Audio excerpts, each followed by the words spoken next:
Hi, welcome to Mark's English Academy, the place to learn English fast.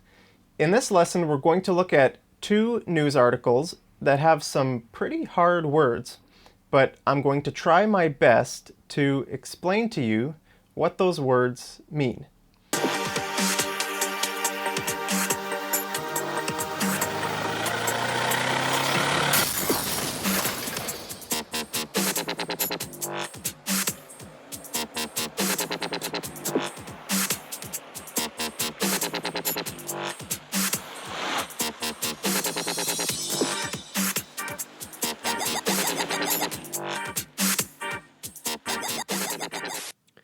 Alright, this is the first article that I want to show you.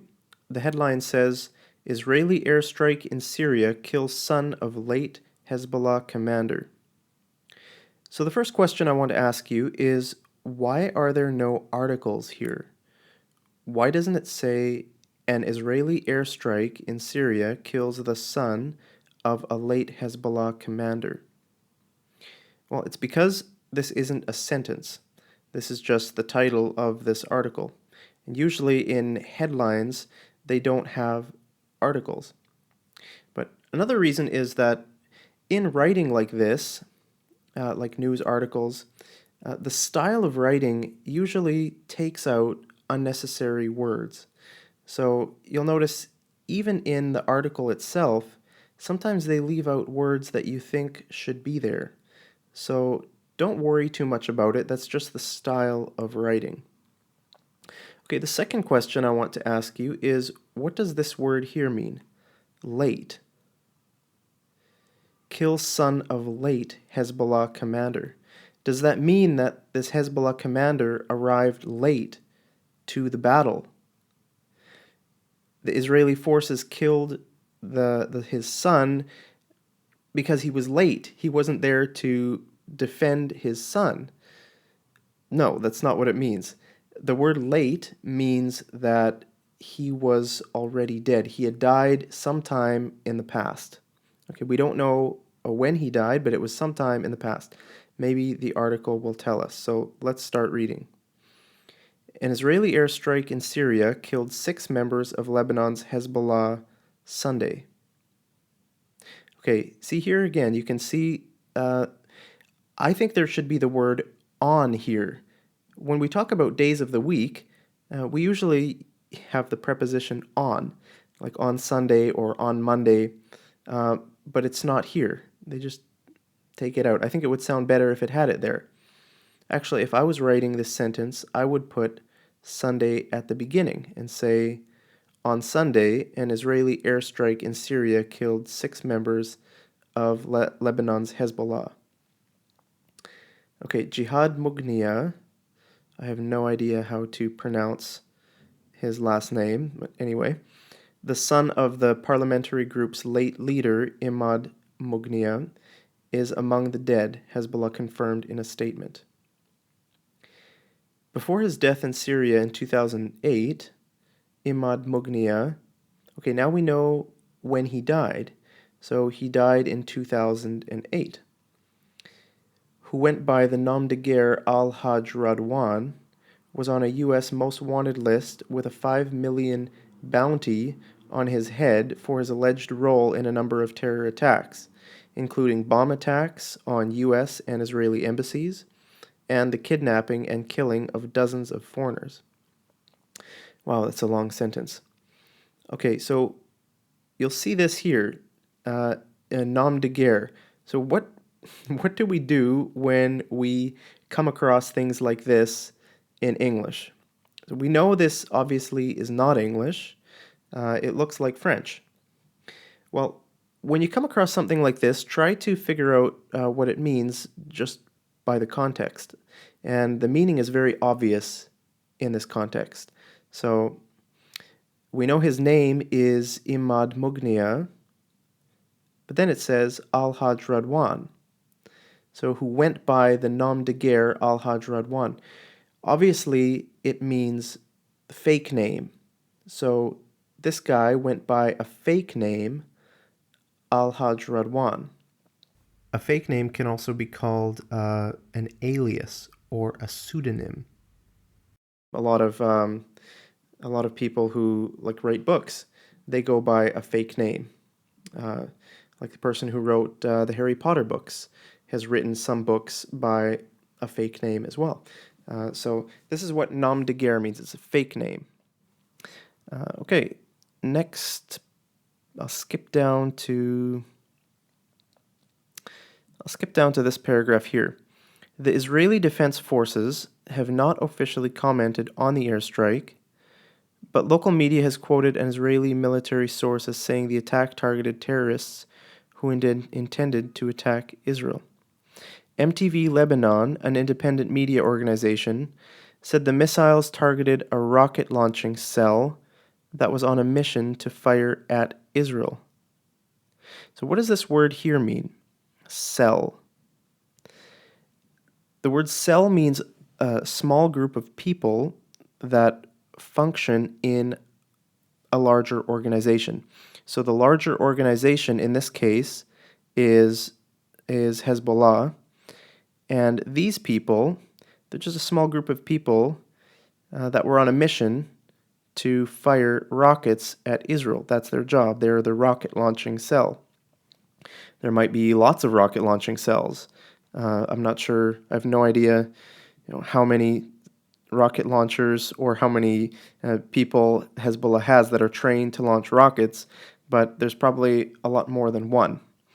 But anyway, Israel was trying to stop this rocket launching cell that was going to fire at them. So there could be other kinds of cells as well. There might be, for example, a cell that wants to gather information on Israel or something like that. So all cell means is a small group of people that are within a bigger organization. Okay, next I'll skip over to this paragraph here. In early December, an unmanned Israeli Skylark 1 drone was apparently downed on a reconnaissance mission over the Golan province. Earlier that same month, local media in Syria reported that the IDF hit 2 Iranian weapons caches near the Damascus airport that were destined for Hezbollah forces in Lebanon. Okay, so the word unmanned means that there was no human pilot flying on the drone. So the pilot was obviously on the ground, probably in an Israeli airbase or something like that. And the Skylark 1 is the name of the drone. It's the kind of drone that it is. And downed means it was shot down. And reconnaissance. Reconnaissance means to gather information. So this drone was on a mission to gather information over the Golan province.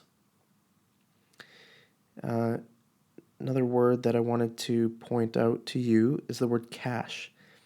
Cache. What does cache mean? The IDF hit 2 Iranian weapons caches near the Damascus airport. Cache means a stockpile of hidden weapons. So they're hidden. That's the important thing to remember with the word cache. So they found 2 places that had hidden weapons near the Damascus airport. Okay, so that's that. And I'll skip over to this paragraph here. The complex allegiances of scores of militia groups fighting inside Syria have placed Israel in a catch-22 scenario. Okay, what does this mean here, catch-22?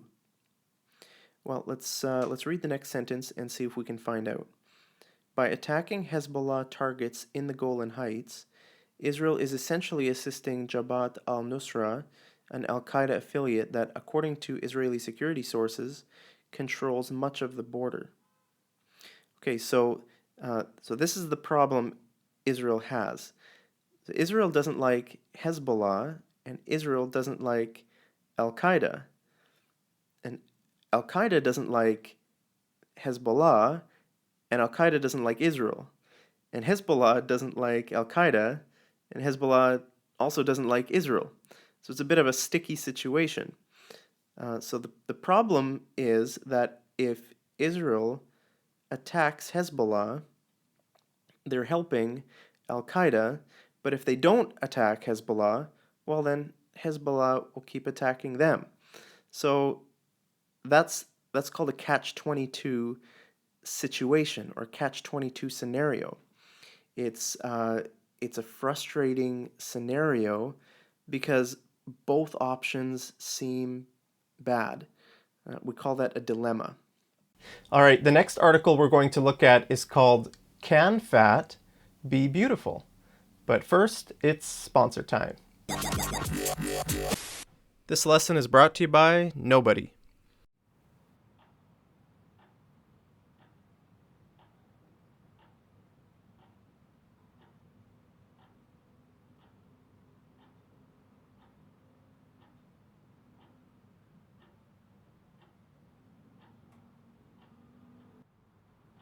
Instead of watching me watch the clock, you could be watching me promote your product or service.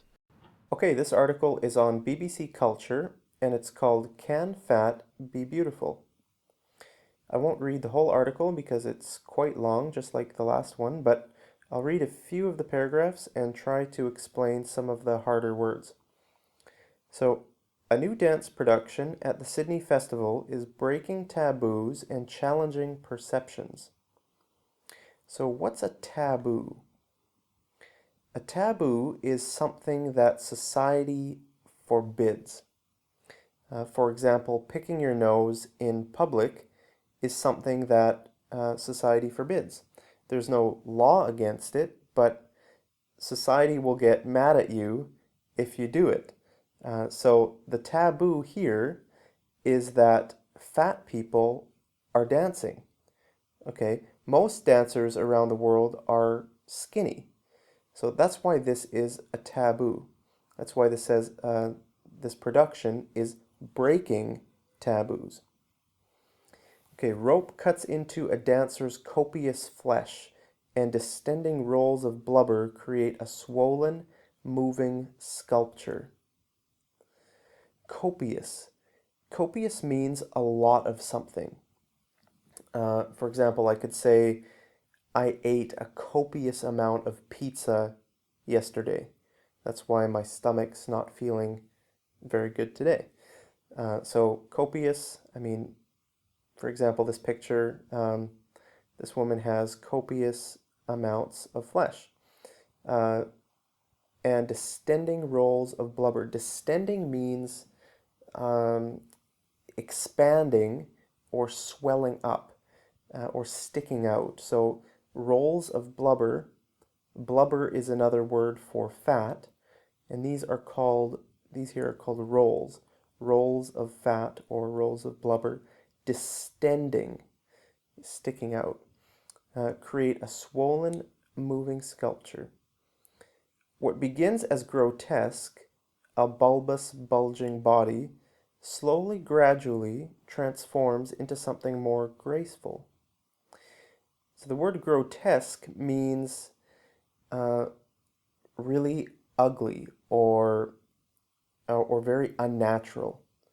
And bulbous, well, we can guess what the word means because it has the word bulb in it.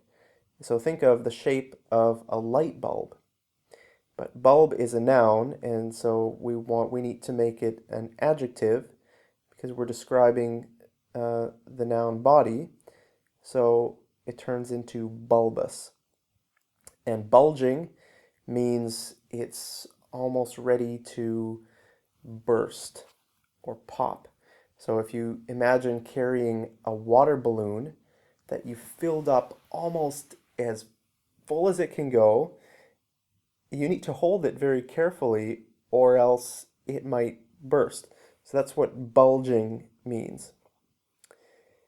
Okay, Nothing to Lose, which premieres at the Sydney Festival on the 21st of January, is breaking boundaries by putting 7 plus-sized dancers on stage.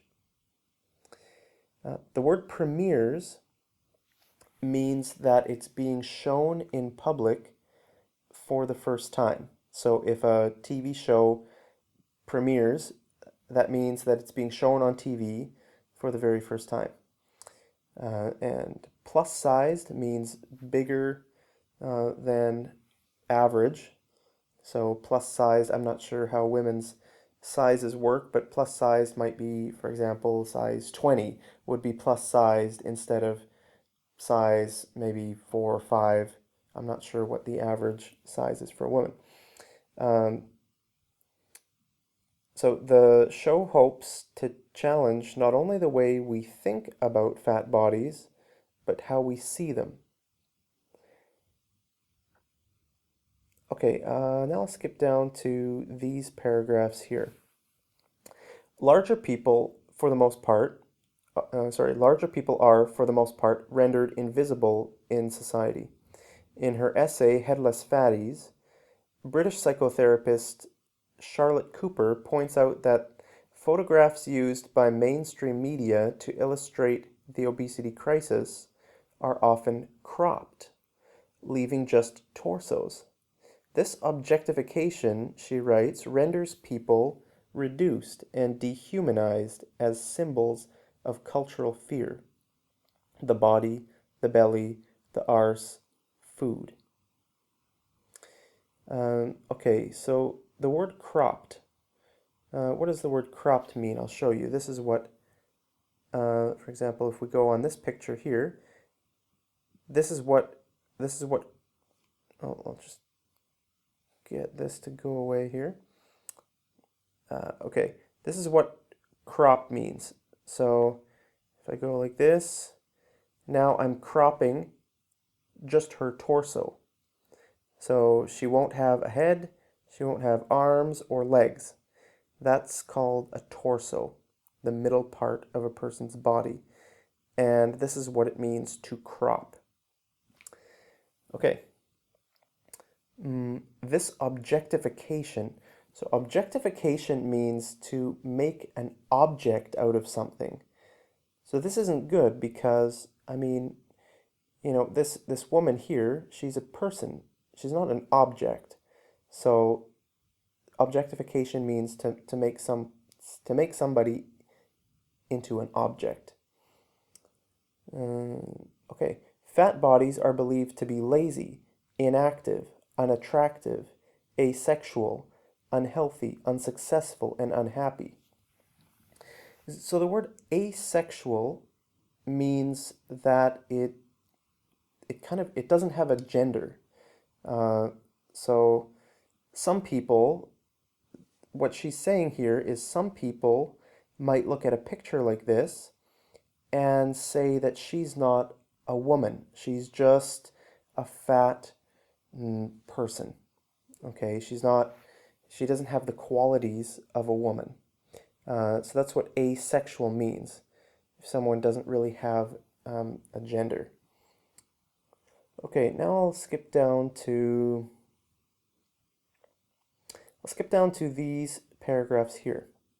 So attitudes to fat, it turns out, differ for men and women. For Nothing to Lose, applicants were asked to send in videos, but only a few men volunteered.